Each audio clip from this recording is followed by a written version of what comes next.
বন্ধু, তোমার এই দলটা নিয়ে আমি তোমাকে কিছু প্রশ্ন জিজ্ঞাসা করব। সত্য হলে সত্য বলবা, মিথ্যা হলে মিথ্যা বলবা। অন্যায়ের কোনো প্রশ্নই নিবা না। বলো বিসমিল্লাহ। বিসমিল্লাহ। হাতটা একটু মুট করো। উপরে আছে এক চাঁদ এক সূর্য, আর নিচে আছো তোমরা এই আজব দলের আজব কিছু সাপোর্টার। কথা সত্য না মিথ্যা? সত্য। রাগ করলা? না না। বর্তমানে তোমার এই দলের কোনো খাওয়া নাই, কিন্তু তোমরা এই আগিলা দিনের কথা নিয়ে নাচানাচি করো। ওই যে কথায় আছে না, দাদারা ছিল মেলা, বাপেরা ছিল অল্প, আর তোমাদের আছে 23 মারা গল্প। কথা সত্য না মিথ্যা? সত্য। রাগ করলা? না না।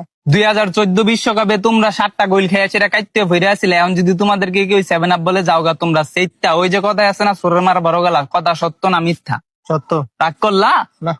গত 24 বছর ধরে তোমরা বিশ্বকাপের সেমিফাইনালে উঠতে পারো না, এটা তুমিও ভালো করে জানো, আমিও ভালো করে জানি, কিন্তু তোমরা এটা মানতে রাজি না। তোমরা বর্তমান নিয়াসীরা অনেক চিল্লাপাল্লা করো। কথা সত্য না মিথ্যা? সত্য। রাগ করলা? না। বর্তমানে তোমাদের কোনো খাওয়া নাই, কিন্তু এটা নিয়াসীরা তোমরা অনেক চিল্লাপাল্লা করো, অনেক কন্ট্রোভার্সি করো। আমি যে তোমাকে এতক্ষণ বুঝাইলাম, এই আমার কথাই তুমি কি বুঝলা? এবার আমরা বিশ্বকাপ নেব।